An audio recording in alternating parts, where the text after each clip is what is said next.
Assalamualaikum warahmatullahi wabarakatuh. Salam dan bahagia. Perkenalkan, kami dari Padepokan 55 dengan DPL Bapak Adia Adi Prabowo SE MACCA KCA yang berada di Desa Pulau Kadang, Canden, Jetis, Bantul.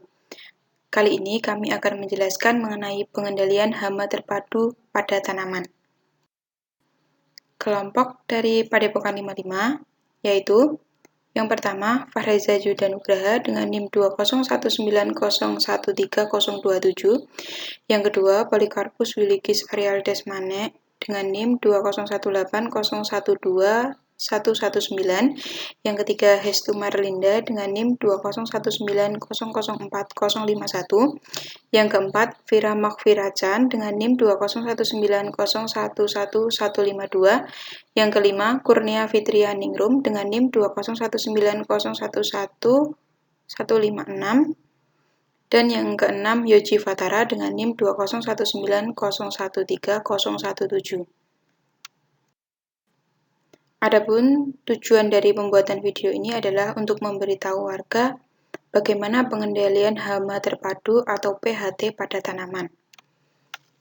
Sekarang yang akan kita bahas yaitu yang pertama, apa itu pengendalian hama terpadu? Pengendalian hama terpadu atau PHT adalah suatu konsep atau cara berpikir dalam upaya pengendalian populasi atau tingkat serangan hama dengan menerapkan berbagai teknik pengendalian yang dipadukan dalam satu kesatuan untuk mencegah kerusakan tanaman dan timbulnya kerugian secara ekonomis serta mencegah kerusakan lingkungan dan ekosistem. Ada 4 prinsip PHT. Yang pertama, budidaya tanaman sehat. Yang kedua, pemanfaatan musuh alami. Yang ketiga, pengamatan rutin atau pemantauan. Yang keempat, petani sebagai ahli PHT. Yang pertama yaitu budidaya tanaman sehat. Budidaya tanaman yang sehat dan kuat menjadi bagian penting dalam program pengendalian hama dan penyakit. Tanaman yang sehat akan mampu bertahan terhadap serangan hama dan penyakit dan lebih cepat mengatasi kerusakan akibat serangan hama dan penyakit tersebut. Oleh karena itu, setiap usaha dalam budidaya tanaman harus memperhatikan seperti pemilihan varietas, penyemaian, pemeliharaan tanaman, sampai penanganan hasil panen perlu diperhatikan agar diperoleh pertanaman yang sehat, kuat, dan produktif, serta hasil panen yang tinggi. Yang kedua, pemanfaatan musuh alami. Pengendalian hayati dengan memanfaatkan musuh alami yang potensial merupakan tulang punggung PHT.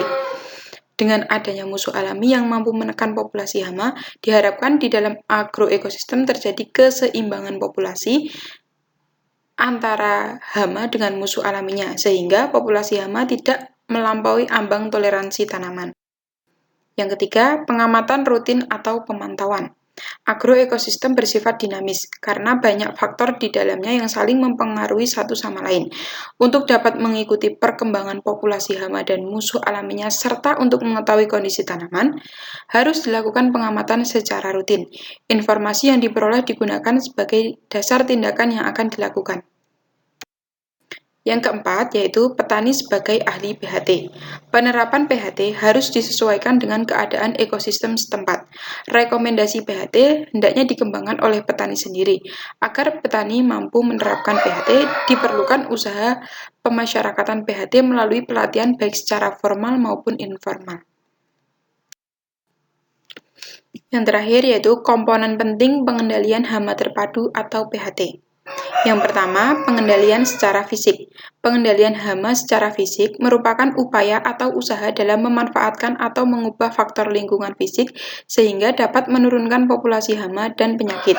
Tindakan pengendalian hama secara fisik dapat dilakukan dengan beberapa cara, yaitu pemanasan, pembakaran, pendinginan, pembasahan, pengeringan, lampu perangkap, radiasi sinar inframerah, gelombang suara, dan penghalang atau pagar atau barir.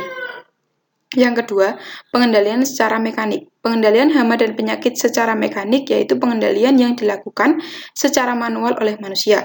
Pengendalian secara mekanik dapat dilakukan dengan cara yang sederhana, membutuhkan tenaga kerja yang banyak dan waktu yang lama. Efektivitas dan efisiennya rendah, tetapi tidak berpengaruh negatif terhadap lingkungan. Pengendalian kultur teknik. Pengendalian hama dan penyakit secara kultur teknik yaitu pengendalian hama dan penyakit melalui sistem atau cara dalam bercocok tanam. Pengendalian dengan varietas tahan, yaitu mengurangi atau menekan populasi hama, serangan, dan tingkat kerusakan tanaman dengan menanam varietas yang tahan hama atau penyakit. Teknik ini sudah sejak lama diterapkan oleh petani. Keuntungan teknik ini adalah tidak membutuhkan biaya yang mahal, efektif, dan aman bagi lingkungan. Pengendalian secara hayati. Pengendalian secara hayati adalah pengendalian hama atau penyakit dengan memanfaatkan agents hayati atau musuh alami yaitu predator, parasitoid, maupun patogen hama. Pengendalian dengan peraturan atau regulasi atau karantina. Pengendalian dengan peraturan perundangan yaitu pencegahan penyebaran atau perpindahan dan penularan organisme pengganggu tanaman melalui kebijakan perundangan yang ditetapkan oleh pemerintah. Yang terakhir, pengendalian secara kimiawi. Pengendalian hama dan penyakit tanaman secara kimiawi menggunakan pestisida sintetis kimia adalah alternatif terakhir apabila cara-cara pengendalian yang lain tidak mampu mengatasi peningkatan populasi hama yang telah melampaui ambang kendali. Tujuan penggunaan pestisida merupakan koreksi untuk menurunkan populasi hama atau penyakit sampai pada batas keseimbangan. Cukup sekian yang dapat kami sampaikan. Kurang lebihnya kami mohon maaf. Semoga bisa bermanfaat untuk masyarakat sekitar. Wabillahi taufiq wal hidayah. Wassalamualaikum warahmatullahi wabarakatuh. Salam.